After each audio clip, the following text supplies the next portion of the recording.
Kalau kita sedang dalam kondisi sendiri, butuh teman curhat, Allah sebaik-baik tempat curhat. Butuh pertolongan, Allah sebaik-baik penolong. Butuh kebaikan, Allah memiliki segala kebaikan. Butuh jalan keluar, Allah lah yang satu-satunya yang punya jalan keluar dari semua kebuntuan hidup kita. Makin banyak masalah, makin dekat sama Allah. Nggak apa-apa kalau kita ngerasa, saya mah nggak pede dekat sama Allah. Kenapa? Saya banyak dosa. Kalau gitu dekat sama Allah sebagai pendosa. Gimana dekat sama Allah sebagai pendosa? Tadi, Rabbi zalamtu nafsi faghfirli. Ya Rabbi, saya menzalimi diri saya sendiri, maka ampunkanlah dosa saya. Deketin Allah dengan minta ampun. Nggak pede datang ke Allah. Kenapa? Soalnya takut ngecewain Allah. Kan kita udah minta, nanti Allah ngasih. Udah gitu, namanya manusia kadang-kadang kalau udah selesai dari masalah, balik lagi dia. Jauh lagi dari Allah, lalai lagi, dosa lagi, kan suka gitu. Karena kita masih kayak ragu sama kemampuan kita. Saya bisa nggak ya istiqomah? Saya bisa nggak ya taubatan nasuha? Daripada nanti saya udah minta sama Allah, Allah tahu banget kalau saya tuh masih labil, kan nggak enak. Udah nggak apa-apa. Kita berbuat dosa, datang lagi sama Allah. Dosa lagi, datang lagi sama Allah. Kapan sih Allah pernah putus asa mengampuni dosa hambanya? Yang ada itu adalah hambanya putus asa minta ampun kepada Allah. Allah mah nggak pernah putus asa. Nggak ada kalimat satupun di Al-Quran dan hadis Allah bilang gini, saya nggak akan ngampunin dosa kamu lagi. Kenapa? Udah 3 kali saya ampunin, kamu ulangi.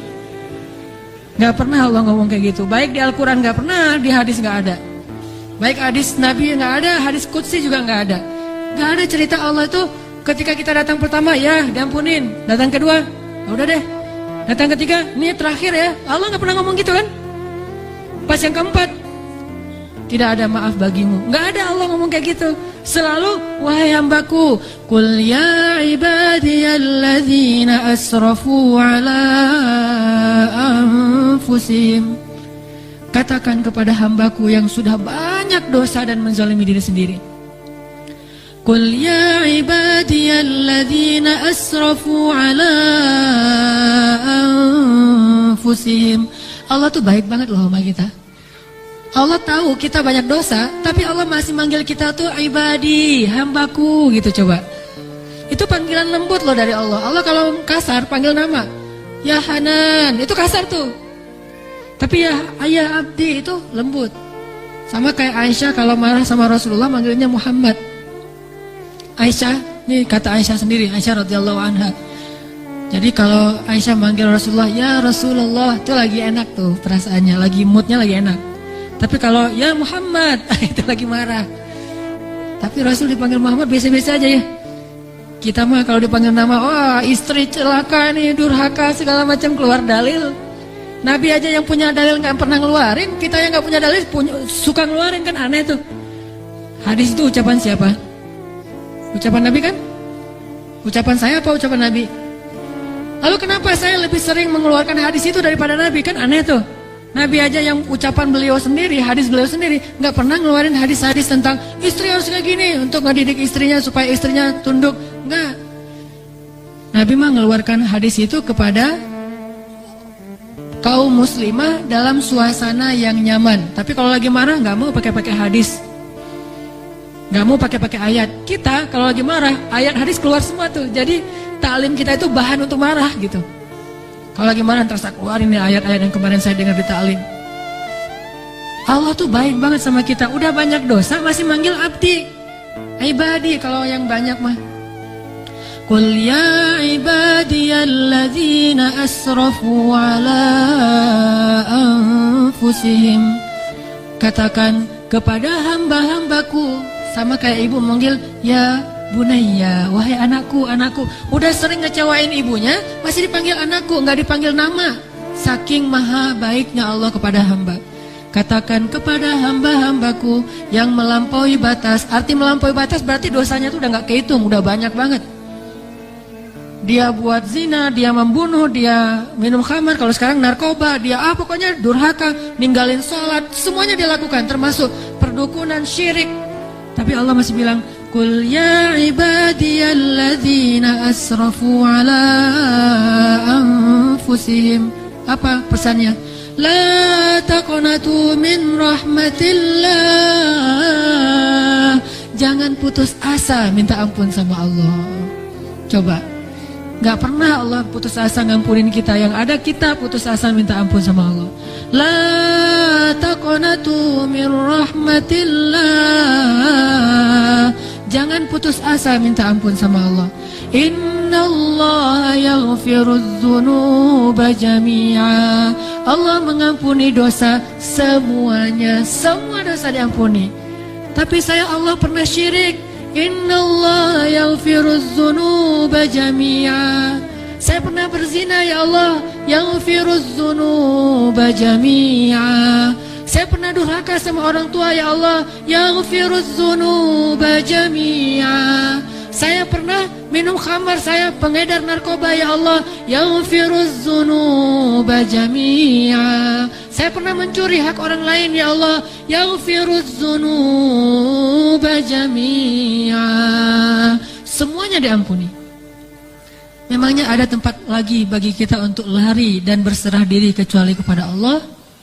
Kalau kita punya masalah, adakah tempat yang lebih baik bagi kita untuk datang curhat dan mengungkapkan semua masalah kita daripada Allah? Makanya Musa tahu hal itu. Dia labil memang, dia anak muda dan itu wajar. Tapi dia tahu dan yakin satu kebaikan, bahwa selabil apapun, sebanyak apapun kesalahannya, dia selalu datang dan mengatakan Rabbi. Lalu mengakui kesalahannya. Zalamtu nafsi ya Rabbi. Salah lagi, bilang lagi Rabbi zalamtu nafsi. Ini gimana nih ya Allah, saya salah melulu. Salah lagi ya Allah, salah lagi deh. Salah lagi ya Allah, salah terus. Salah lagi ya Allah, tolong dong, saya pengen berubah. Terus aja gitu. Jangan datang kepada manusia. Makin sering kita datang kepada manusia, kita makin rendah. Makin sering kita datang kepada Allah, kita makin tinggi. Datang lagi, datang lagi. Gimana cara datangnya? Gak susah datang sama Allah tuh, gak perlu dicari. Gak ada cerita Allah lagi lowbat, gak ada. Kalau manusia kita japri, kita telepon lagi lowbat, dia nggak akan. Atau lagi enak-enak telepon, tiba-tiba mati teleponnya. Gara-gara kita teleponnya pakai WhatsApp call. Jadi kalau ada masuk telepon yang keputus gitu kan ya, cari yang gratis. Kalau ke Allah mah gratis dan nggak akan keputus. Call Allah mah gratis, tinggal gini doang nih. Jadi teleponnya di telapak tangan kita ini adalah gadgetnya. Gini nih. Tekan nomornya gimana? Tekan nomornya tuh tinggal ngomong, nggak perlu ditekan-tekan. Ngomong aja Rabbi, udah langsung terhubung tuh. Kan cepat banget. Kayak ada telepon gitu ya. Nama istri saya Sarah. Sekarang dia ada di atas. Saya kayak misalnya saya mau nelpon istri saya, terus saya nyalain handphone. Sarah. Halo. Dia manggil saya Albi. Albi itu artinya kekasihku.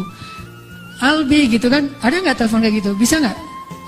Ada ya. Cuma jarang, saya juga nggak bisa nih, nggak tahu cara nyetelnya. Jadi kalau mau nelpon istri kita, istriku, langsung calling gitu, dan dia langsung ngangkat, nggak lama-lama. Kita nunggu lama kok nggak diangkat-angkat, alasannya lagi kenapa sih nggak diangkat-angkat? Maaf tadi lagi di kamar mandi, misalkan, suka gitu tuh. Allah mah nggak ada cerita gituan. Miss call 10, yang ke-11 baru diangkat, nggak ada tuh. Allah mah nggak ada miss call, nggak ada disconnect, nggak ada sinyal jelek, nggak ada habis pulsa, nggak ada kepotong sama call yang lebih berbayar mahal. Gak ada yang kayak gitu-gituan. Kalau Allah mah tinggal bilang Rabbi, ya abdi, labbaik ya abdi, aku terima apa yang kamu butuhkan ya abdi. Sebutin gitu. Allah tuh gitu, cuma kitanya gak mendengar dengan lisan, dengan telinga. Kita harus mendengar itu dengan hati kita. Kalau kita yakin, ana inda dhanni abdi bi, aku tergantung yakinnya hambaku, prasangka hambaku, gimana perasaan hambaku. Kalau kalian yakin aku mendengar dan mengijabah, aku pasti mendengar dan mengijabah. Kan gampang, Allah mah tergantung kita ya. Jadi jangan salahin Allah, Allah aja bilang tergantung kita. Kalau kita ngerasa doa kita nggak diijabah, jangan salahin Allah, kok Allah nggak ngijabah. Salahin diri kita, kenapa kita nggak yakin Allah mengijabah. Yakin kok, kalau yakin ngapain dipertanyain. Kalau kita yakin jangan dipertanyakan. Karena Allah pasti tidak akan ngecewain hamba yang datang kepadanya.